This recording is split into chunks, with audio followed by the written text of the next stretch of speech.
Panorama bíblico, esqueleto del Antiguo Testamento y Nuevo Testamento, segunda clase.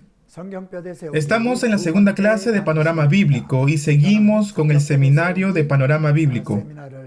Yo soy el pastor John Kim de Holy Land.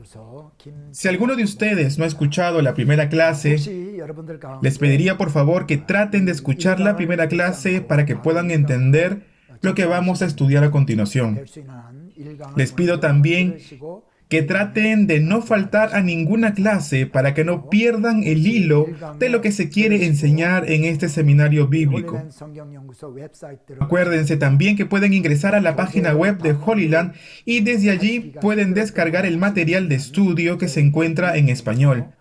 Si alguno de ustedes ha tenido problemas o dificultades para descargar el material, pueden hacérmelo conocer a través de un correo electrónico para tratar de corregir el error. Hoy día vamos a comenzar con la segunda clase y vamos a repasar lo que hemos memorizado en la clase número 1, en la última parte de la clase pasada, en la clase número 1.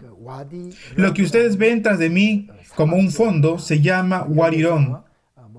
Es una zona desértica situada al sur de Jordania.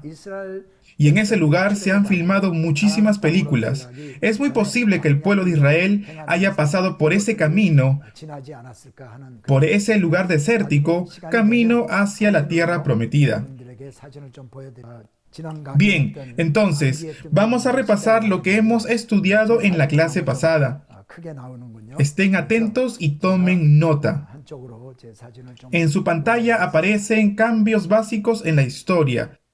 Tenemos 2000, 1500, 1500 y 0. Todo esto antes de Cristo, ¿se acuerdan? Vamos a repasar para recordar una vez más. ¿Quiénes aparecieron en esas fechas importantes antes de Cristo? En el año 2000 antes de Cristo tenemos a Abraham. En el año 1500 a Josué. En el año 1000 tenemos a David. En el año 500 Daniel y en el año 0 a Jesús. Ahora, hubieron sucesos importantes en medio de cada uno de ellos. 400 años de esclavitud entre Abraham y Josué, ¿se acuerdan? Entre Josué y David hubieron 400 años de jueces. Entre David y Daniel, 400 años de reyes. En esta etapa de reyes se encontraba el rey Saúl, el rey David y también Salomón. Luego viene Daniel y entre medio de David y Daniel, 400 años de reyes. Y por último, entre Daniel y Jesús, 400 años de silencio, y después aparece el profeta Malaquías. Con el último profeta del Antiguo Testamento llega la época del silencio, 400 años que llamamos la era intertestamentaria. Todo lo que ven aquí deben tratar de memorizarlo, deben aprender este gráfico de memoria. Una vez más, vamos a repasar. Abraham, 2000. Josué, 1500, David, 1000, 500, Daniel y 0, Jesús. Los hechos que ocurrieron entre medio de cada era, entre Abraham y Josué, 400 años de esclavitud, entre Josué y David, 400 años de jueces, entre David y Daniel, 400 años de reyes, y entre Daniel y Jesús, 400 años de silencio. Bien, pasemos al siguiente cuadro. Esto tiene que ver con el reinado de Israel y Judá. ¿Cómo comenzó a formarse este periodo o etapa de reyes, este país? ¿Cómo se establecieron los primeros reyes y cómo se divide el Reino Unido y pasa a ser un reino dividido? ¿Se acuerdan? Reino del norte y reino del sur. ¿Y cómo cayó el reino del norte y cómo cayó también el reino del sur? Todo esto está registrado en Primera y Segunda de Reyes y en Primera y Segunda de Crónicas. Tenemos la historia de varios reyes dentro de la Biblia. En la clase pasada mencionamos los más importantes. Entonces tenemos al rey Saúl, al rey David y a Salomón. Como lo mencionamos con anterioridad, cada uno de ellos reinaron 40 años. Y esto nos daba un total de 120 años. Es por eso que se habla de un reino unido en esta etapa. El tiempo que Israel se mantuvo unido fue 120 años. Cabe recalcar que en la Biblia no vamos a encontrar estos términos de reino unido o reino dividido. Saúl reinó 40 años, David reinó 40 años y Salomón otros 40 años más. Sumados, cada uno de ellos nos da 120, número al que se le considera la etapa del Reino Unido. Pensemos un momento, si hubiera sido 32, 48, 39, hubiese sido bastante complicado el poder recordar esto. Pero Dios, conociendo la fragilidad de nuestra mente, Él hizo que fuera 40 años cada uno, para que no nos cueste mucho el poder recordar y memorizar. Lo mismo pasa con Moisés en sus 120 años de vida. Sabemos que Deuteronomio habla de su muerte, pero durante esos 120 años podemos distinguir también 40, 40 y 40. Podemos dividir los años de vida de Moisés en 3. Recordemos que Moisés estuvo 40 años viviendo en el palacio del faraón. Luego huyó al desierto de Madián. Allí pastoreó las ovejas de su suegro Jetro, otros 40 años más.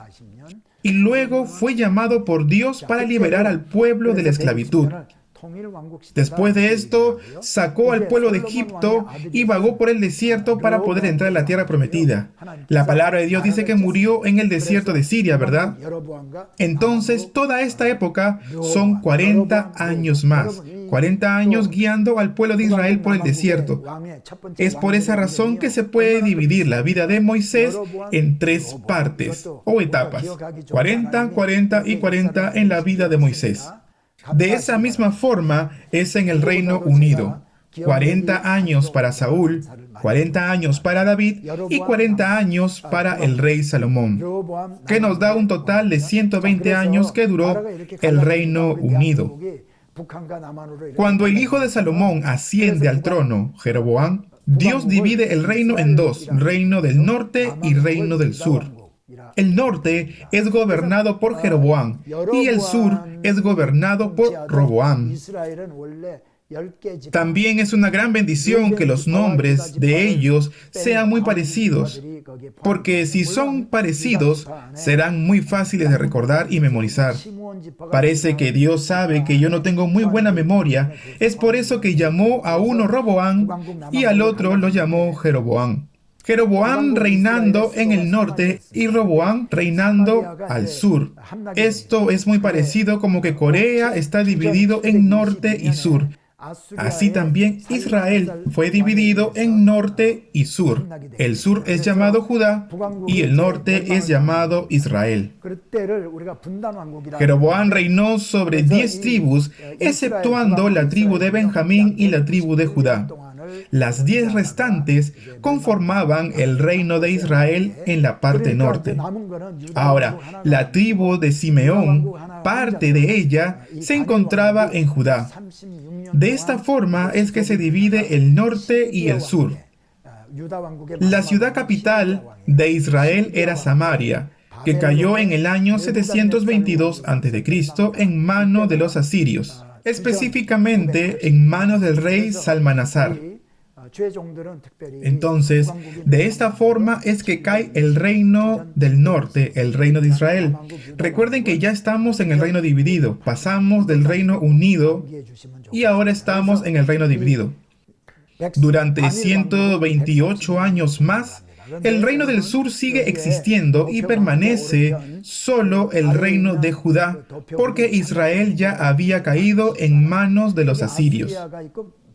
Continúa su reinado hasta Sedequías, y con él cae el reino de Judá por Babilonia en manos del rey Nabucodonosor en el año 586 a.C. Entonces, para los pastores, yo deseo que ustedes puedan recordar estas fechas. 722 a.C. cae Israel, el reino del norte, y en el 586 a.C. cae el reino del sur. Después de la caída del norte de Israel, Judá sigue permaneciendo por 136 años más. Aquí en la pantalla, en la parte inferior, hay un pequeño diagrama donde se encuentra Asiria y Babilonia. Están representados en forma de triángulo. De color celeste, Asiria, quien conquistó Israel, el reino del norte, en el año 722 a.C. Luego Babilonia, que está representado con el triángulo de color verde, conquista a Siria en el año 612 a.C.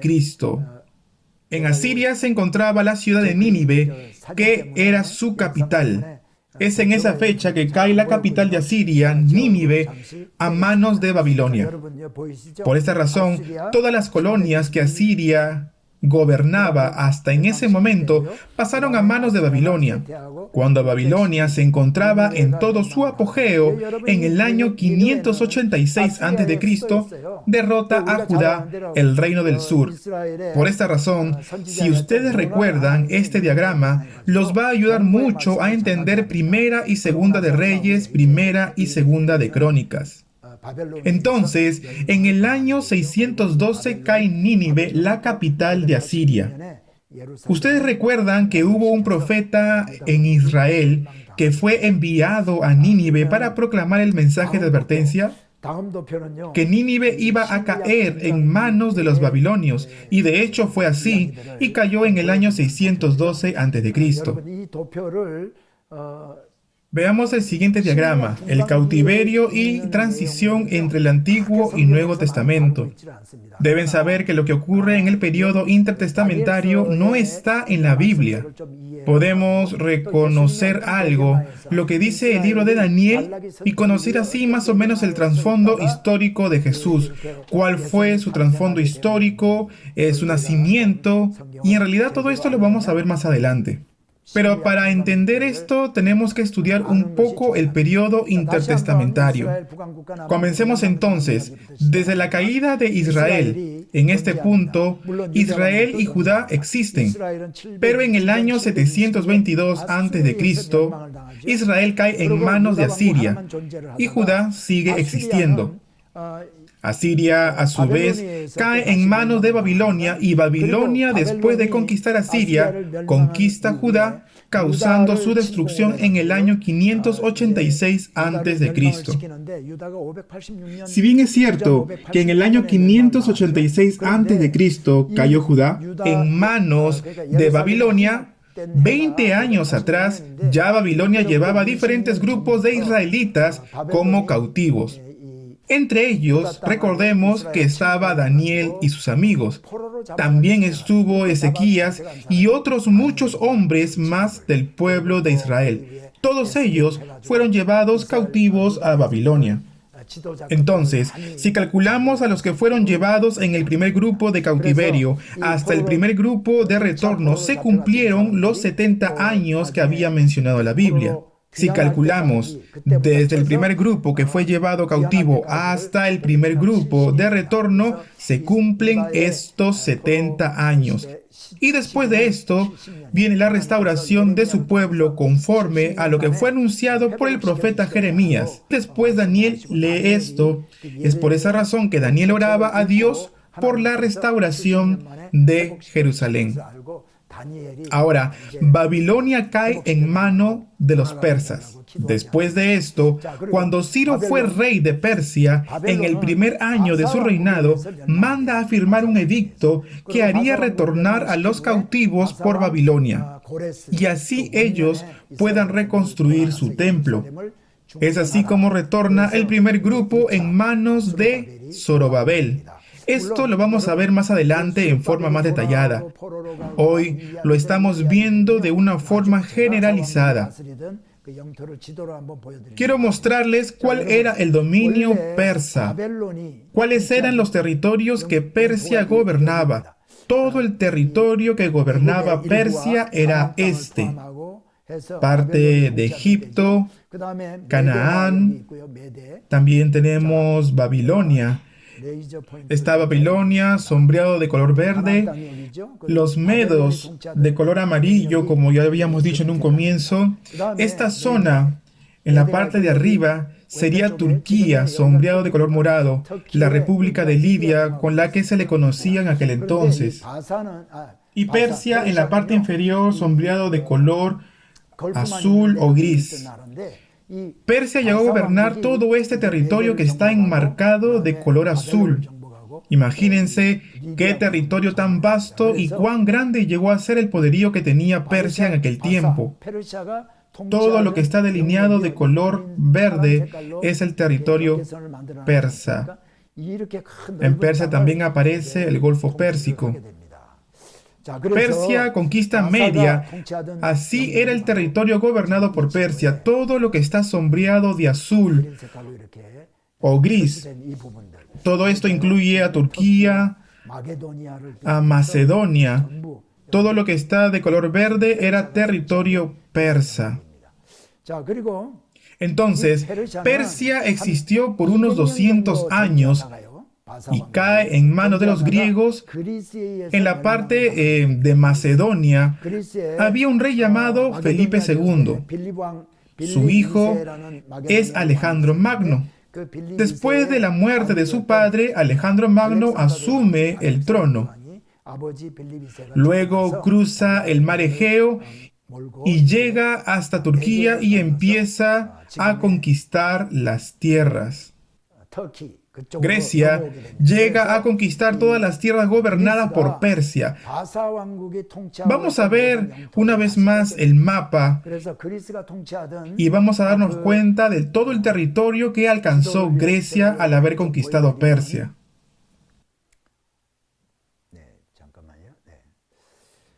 Bien, en la pantalla tenemos todo el mapa dominado por Grecia. Por ahí tenemos a Macedonia. Toda esta parte que está sombreada de verde es el territorio alcanzado por Grecia. Luego cruza Macedonia. Esa línea oscura que ustedes ven en la pantalla marca la ruta que recorrió Alejandro Magno conquistando las tierras. ¿Y hasta dónde llegó? Llegó hasta el río Indo. Y este río Indo marca la frontera con la India. Miren qué extenso era el territorio dominado por Grecia. Sin embargo, después de conquistar este vasto territorio, Alejandro Magno muere a una edad muy temprana, por una rara enfermedad. El reino queda dividido entre sus 4 generales, es decir, el reino se divide en 4, y a estos generales se les conocía como tetrarcas. A nosotros que estamos estudiando la Biblia, solo nos interesa 2 de ellos, Ptolemaida y Seleuco. Ptolemaida y Seleuco son 2 de los tetrarcas más importantes. ¿Por qué? Porque en Daniel hay una referencia sobre el rey del norte y el rey del sur. En el norte gobernaba Seleuco y en el sur, incluyendo Egipto y Canaán, estuvo dominado por Ptolemaida. Pero después el reino del norte entra en guerra con el reino del sur, Seleuco contra Ptolemaida, pero es Seleuco quien derrota a Ptolemaida y tomó posesión de todos los territorios que Ptolemaida había conquistado hasta en ese momento. Es así como Seleuco gobierna la tierra de Canaán durante 34 años. Y es aquí donde aparece Antíoco IV, el modelo y la sombra del anticristo, que persiguió brutalmente a los judíos. Todo esto lo vamos a ver después. Hoy solamente traten de recordar estas 3 dinastías: la dinastía de Seleuco, la dinastía de Ptolemaida y Antíoco IV. Antíoco gobernó sobre Judá y persiguió a los judíos. Él fue quien profanó el templo, prohibió celebrar las fiestas solemnes y luego comenzó a vender el sacerdocio. Con dinero compraba el sacerdocio y comenzó a recaudar mucho tributo. Es así como los judíos van a liderar una revolución que fue conocida como los macabeos. Si esta revolución tuviera éxito, iba a ser verdaderamente una revolución, pero al fracasar sería considerada como una traición. Uno de los principales líderes que estuvo al frente de esta revolución fue el cuarto hijo de una familia sacerdotal conocida como Macabeo. Después del éxito de la revolución de los macabeos, se levanta el reino asmoneo. Se levanta un rey judío para gobernar sobre Judea, pero no logra gobernar por mucho tiempo. Tan solo gobierna 100 años, desde el momento de la revolución hasta que cae en manos de los romanos. Este es el tiempo en que una familia sacerdotal logra dominar y gobernar. Esta dinastía es conocida como Asmonea. Los asmoneos caen en manos de Roma. Recuerden esto, por favor, que estaremos explicándolo con mayor detalle más adelante. Es así como aparece la dinastía herodiana, comenzando con Antipas, su hijo Antípater y su nieto llamado Herodes el Grande. Ellos sustituyeron a los asmoneos en el gobierno. En ese tiempo había una región Idumea que fue dada a Antipas, el abuelo de Herodes, para que sea gobernado por él. Pero con el tiempo, Antípater se une a otro rey para juntos poder echar a los asmoneos del gobierno de Israel. Todo este esfuerzo fue sin éxito y es por eso que Herodes huye a Egipto y luego pasa a Roma. Y es allí en Roma donde obtiene el favor del concilio, y es así como el concilio toma la decisión de enviar a Herodes a Canaán como líder y gobernante. Luego, Herodes juntamente con un ejército romano invaden Canaán, y es así como echan fuera del gobierno a los asmoneos. Así comienza el gobierno de Roma sobre esas tierras. Con Herodes el Grande, comienza Roma a gobernar sobre Judea. Durante el gobierno de Herodes el Grande es que nace Jesús. Este cuadro tiene que ver con la historia en una forma muy breve sobre la etapa intertestamentaria. Quizá no va a poder recordar todo lo que ha oído, pero no es tan importante porque lo estamos viendo en forma general. Véalo así y esto le ayudará a ver la siguiente clase. Después trataremos todo esto con mayor profundidad. Continuemos entonces con el trasfondo político, el ambiente donde vivió Jesús. Este siguiente diagrama tiene que ver con Jesús, con el trasfondo político, económico, social en que vivía Jesús cuando apareció en la tierra. Entonces, no solamente fue la época de Jesús, sino que también fue el tiempo del ministerio de los apóstoles. El rey Herodes va a gobernar desde el año 37 a.C. hasta el año 4 a.C. sobre la tierra de Canaán. Y antes de que él muriera, nace Jesús. Aparece toda esta historia en el libro de Lucas acerca del nacimiento de Jesús. Es por eso que dicen que Jesús nació en el año 4 después de Cristo, después de la muerte de Herodes. ¿Se acuerda la historia de los reyes que venían del oriente? Fueron a ver a Herodes para preguntarle dónde nacería el rey de los judíos. Y es ahí cuando Herodes manda a matar a todos los niños menores de 2 años. Advertidos por un ángel, María y José huyen a Egipto y después que el ángel les dice que Herodes ya había muerto, ellos vuelven a Nazaret. Todo esto está registrado en el libro de Lucas. El emperador en Roma en aquel tiempo era Augusto. Él mandó a censar al pueblo. Augusto fue el primer emperador romano que también su nombre real era Octavio. Él fue adoptado por su tío abuelo Julio César.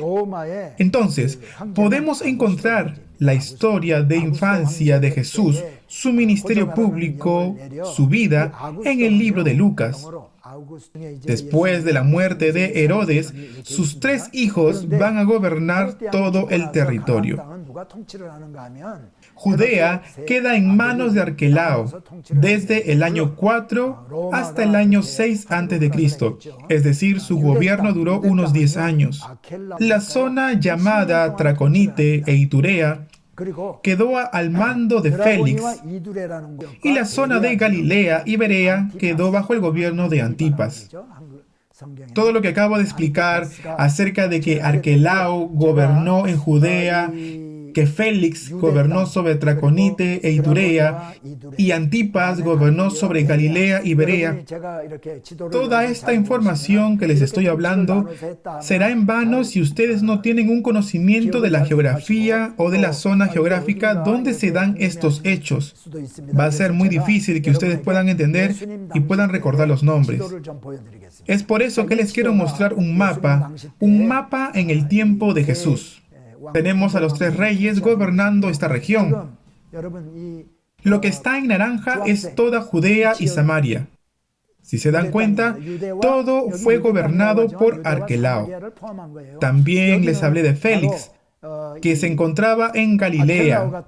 Aquí en el mapa podemos ver Galilea, el Mar Muerto. Al nororiente encontramos Itunea y Traconite. Toda esa parte de marrón fue gobernada por Félix.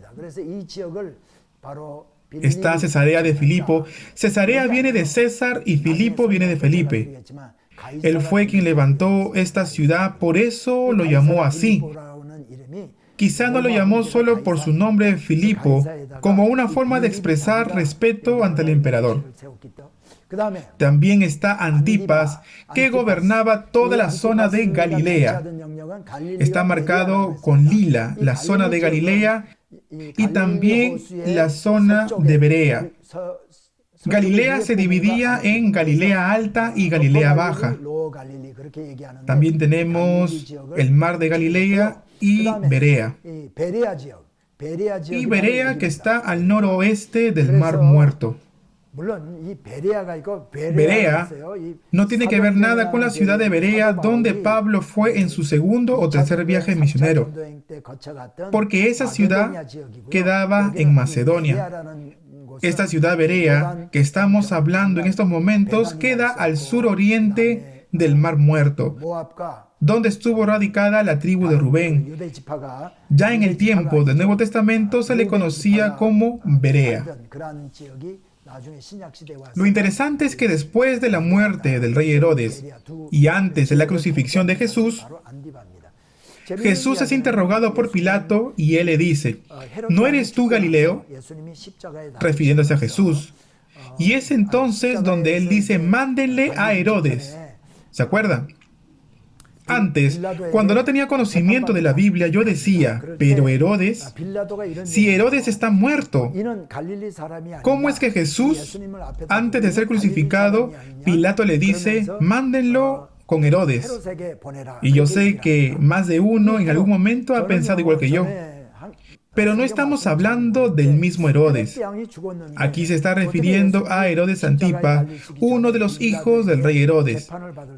Pilato le dice a Jesús: tú eres Galileo, mándenlo entonces con Antipas. En ese tiempo eran las Pascuas, y todos los varones judíos viajaban hasta el templo para presentar sacrificios y ofrendas.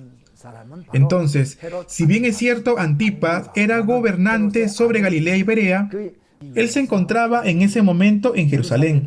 Es por esa razón que Pilato dice que en lugar de pasarme el caso a mí, mejor mándenlo a Antipas, que es rey de Galilea y de Berea. De esa forma, Pilato quería librarse de su responsabilidad. Siguiendo con el gráfico anterior, cuando Jesús fue crucificado en la última parte del libro de Lucas, Antipas era gobernador sobre Berea y Galilea, como les dije anteriormente. Félix gobernaba en Traconite e Iturea, y sobre Judea gobernaba Pilato. El gobierno romano había nombrado un gobernador sobre Judea, que fue Pilato. Arquelao fue gobernador de Judea durante 10 años. Los judíos que estaban bajo el gobierno de Arquelao no estaban conformes. Habían muchas quejas. Y es así como Roma decide sacar a Arquelao y mandarlo exiliado a una provincia que se encontraba en Francia. Y en su lugar establecen a Pilato mandándolo directamente a Judea. Es por esa razón que cuando Jesús es crucificado, estaba gobernando Pilato. Pero antes de eso, desde el año 6 hasta el año 20 después de Cristo, hubieron otros gobernadores sobre Judea, pero no tenemos registrados los nombres en la Biblia, solo aparece Pilato. Yo siempre digo que Pilato fue un hombre con muy mala suerte. Justo le tocó interrogar a Jesús, ¿verdad? Y hasta el día de hoy nosotros, los cristianos, recitamos el credo apostólico y ahí decimos, padeció bajo el poder de Poncio Pilato. Y esto lo repetimos una y otra vez. Parece que quedó esto registrado en la historia, ¿verdad? La persona que crucificó a Jesús. Qué banal fue la vida de Pilato. Yo lo considero como una persona de muy mala suerte. En ese tiempo, Tiberio era el emperador de Roma. En el libro de los Hechos aparece una referencia sobre el emperador Tiberio. Está registrado en la Biblia que hubo una gran sequía en tiempo de Tiberio. En el libro de Hechos, el capítulo 9, Jesús sale al encuentro de Saulo, que era perseguidor de la iglesia. Todavía era conocido como Saulo, pero fue hallado por Jesús y cambió su nombre y se hizo discípulo de él. Veremos sus viajes misioneros. El primer viaje misionero fue realizado cuando Claudio era emperador de Roma. En su primer viaje misionero, Pablo viaja por Chipre para llegar hasta Galacia, para predicar el Evangelio y luego vuelve. Luego, en su segundo viaje misionero, pasa por Galacia, llega a Éfeso, aunque en realidad él quería ir hasta Asia, pero Dios no se lo permitió. El Espíritu Santo no le permite ir a Asia y es por eso que llega hasta Troas. Recibe luego una visión en la que un varón macedonio le dice, ayúdanos. Así es que regresa a Corinto y luego regresa a su lugar. Cuando estudiemos el libro de los Hechos, veremos los viajes misioneros con mayor detalle. ¿Qué ocurrió durante los viajes misioneros? ¿Qué ocurrió después? En las epístolas paulinas vamos a encontrar las razones por las cuales Pablo escribió esas cartas. Luego, él emprende su tercer viaje misionero. Llega hasta Corinto, pasa antes por Éfeso y allí permanece 3 años. Pasa por Troas, va hasta Éfeso. Luego de 3 meses, vuelve a Troas, Asón, y como le dije en la primera hora, en Mileto, manda a llamar a los ancianos de Éfeso, da un discurso de despedida, luego vuelve a Jerusalén donde es encarcelado. El jefe de 1000 en ese entonces toma a Pablo y lo manda a Cesarea.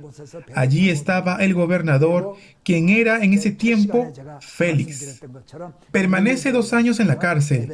Luego muere Félix y asume un nuevo gobernador llamado Festo, quien va a retomar el caso de Pablo. Festo sucede a Félix.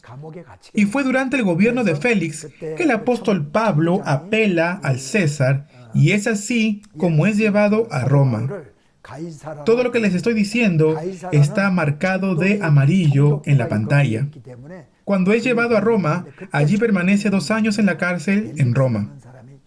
El último versículo del último capítulo del libro de Hechos dice que predicó Pablo 2 años enteros en una casa alquilada. Recibía a todos los que venían, predicaba el Evangelio, el reino de Dios, sin impedimento. Y así es que termina el libro de Hechos. Aquí no nos dice que Pablo fuera puesto en libertad. Solamente sabemos que estuvo 2 años en prisión.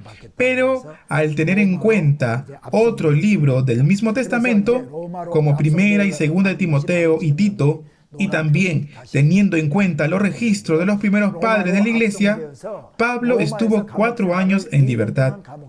Y es en este tiempo de libertad que escribe Primera y Segunda de Timoteo y también Tito, conocidos como las epístolas paulinas. Luego de esto, es encerrado una vez más en Roma, en las catacumbas, y en esta oportunidad no recuperaría más su libertad. Después de 2 años, sufre martirio en manos del emperador Nerón. Su última epístola sería Segunda de Timoteo, donde sería ejecutado a muerte. Lo que les acabo de mostrar sería el trasfondo político del Nuevo Testamento y el contexto de los viajes misioneros de Pablo. Lo hemos hecho de una manera muy breve. Después, cuando estudiemos el ministerio de Jesús o los viajes misioneros de Pablo en el libro de los Hechos, vamos a tratar todo esto con una mayor profundidad. Pero todo esto fue en un rasgo muy general. ¿Qué cosas ocurrieron en este entonces? ¿Quiénes fueron los gobernadores? Pilato, Félix, Festo. Deseo sinceramente que puedan recordar todo esto. Cada nombre de cada uno de los gobernantes va a ser muy importante para ustedes para que puedan entender los demás libros de la Biblia. El libro de Lucas y el libro de Hechos, por otro lado, pueden ser considerados como un solo libro. Sabemos que Lucas fue escrito por Lucas, pero también que Hechos fue escrito por el mismo autor. Entonces, Lucas comienza a contar toda la vida de Jesús desde su nacimiento, su crucifixión y su ascensión. Y Hechos, después que Jesús resucitara y ascendiera a los cielos, Jesús le dice a sus discípulos que no se vayan, sino que esperaran la promesa del Espíritu Santo. Dice la palabra, pero recibiréis poder cuando haya venido sobre vosotros el Espíritu Santo, y me seréis testigos en Jerusalén, en toda Judea, en Samaria y hasta lo último de la tierra. Todo esto que Jesús le dijo a sus discípulos, ¿de qué manera se cumplió? ¿Cómo fue que el Evangelio se expandió? ¿Cómo fue que se cumplió la palabra cuando dice que llevaran el Evangelio hasta los confines de la tierra? Jerusalén, Judea, Samaria, hasta los confines de la tierra. Bueno, para contar todo esto, Lucas escribe el libro de Hechos. Es por eso que podemos considerar el libro de Lucas y el libro de Hechos como uno solo. Esta diapositiva la vamos a volver a ver más adelante, así que no se preocupen si de repente no han podido apuntar o tomar nota. Nosotros siempre vamos a estar repitiéndolo para que ustedes puedan recordar y memorizar todo lo que estamos enseñando. Vamos a pasar a la siguiente diapositiva. Veamos ahora, en los últimos tiempos, ¿qué es lo que va a ocurrir en el fin de los tiempos?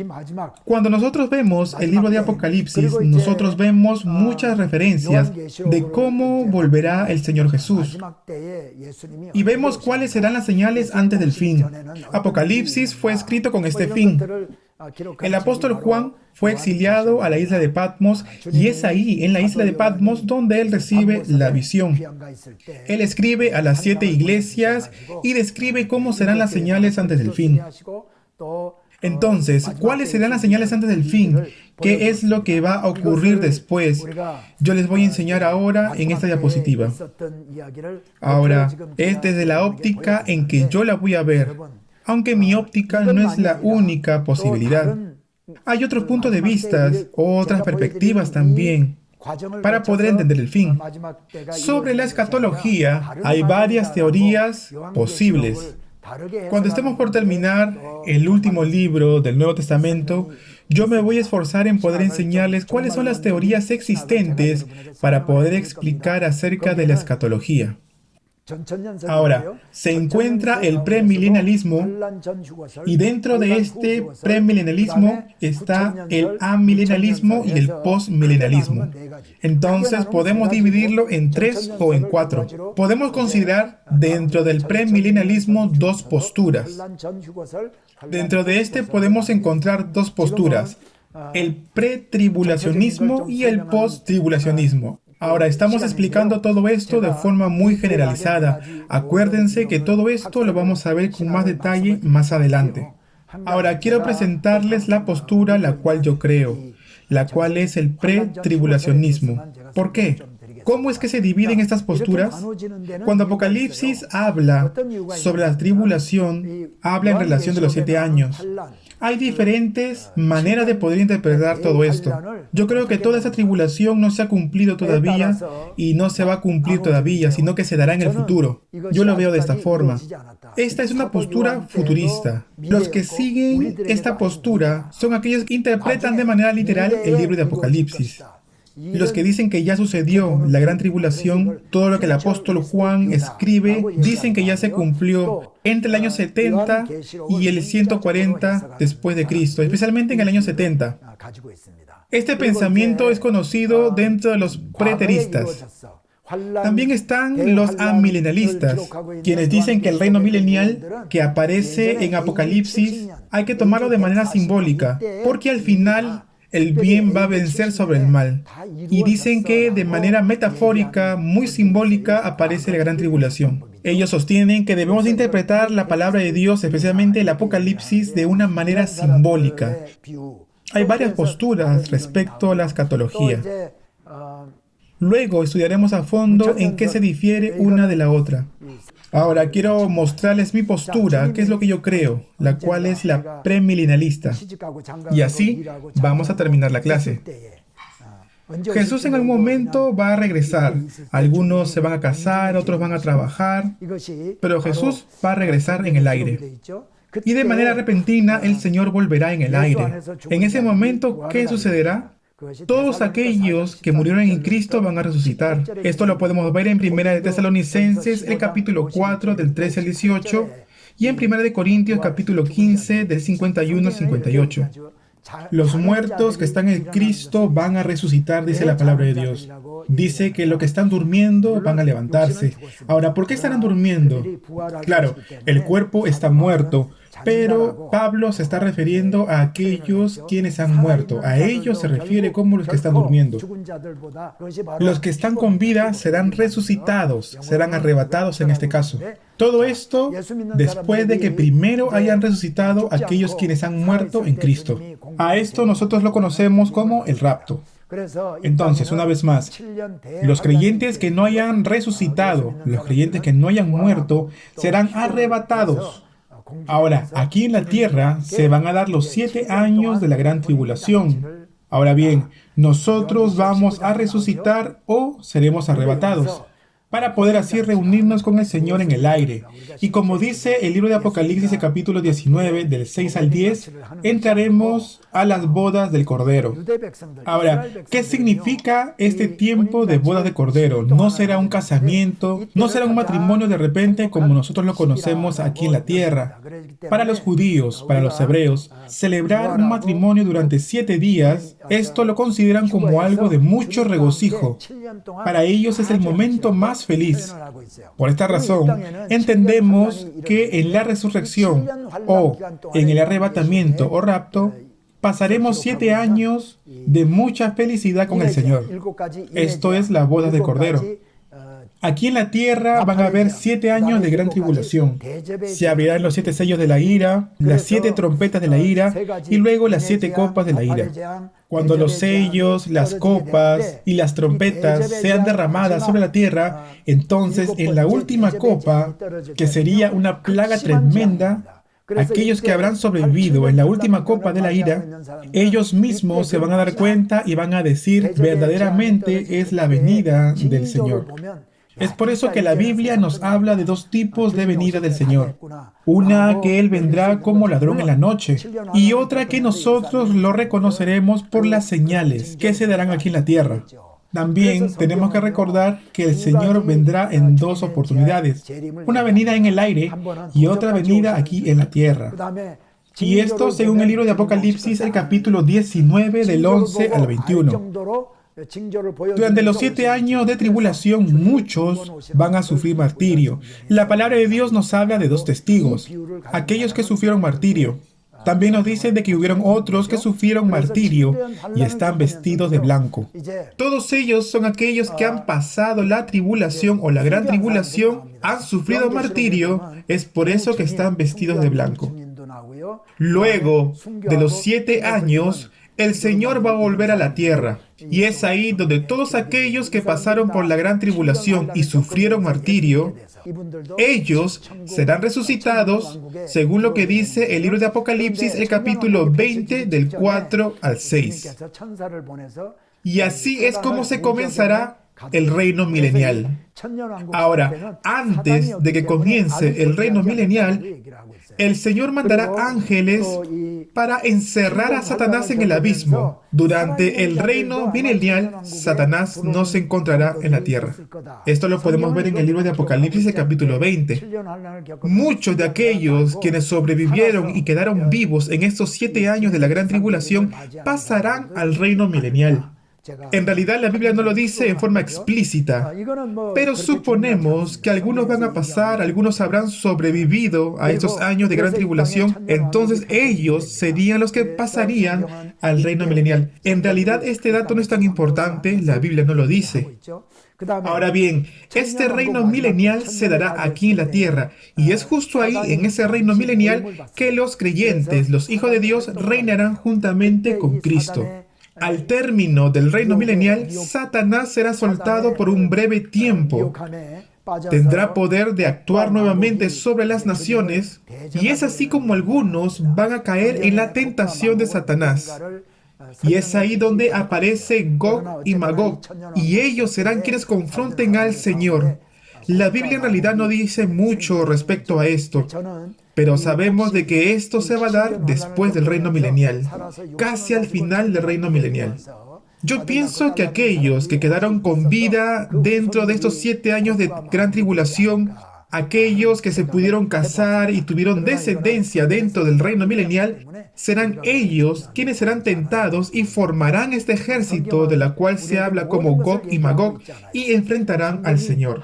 Ellos son los que pudieran formar este ejército. En realidad la Biblia no lo dice, sino que uno puede suponer. En realidad la Biblia no lo cuenta todo, sino aquello que Dios quiere que nosotros aprendamos. Es por esa razón que nosotros no debemos ampliar mucho más allá de lo que la Biblia nos permite hacer. Ahora bien, Satanás tendrá poder de actuar durante un breve tiempo, tentará a las naciones, se levantará un ejército contra el Señor, pero el Señor los derrotará y es ahí donde vendrá el juicio final, el juicio de trono blanco.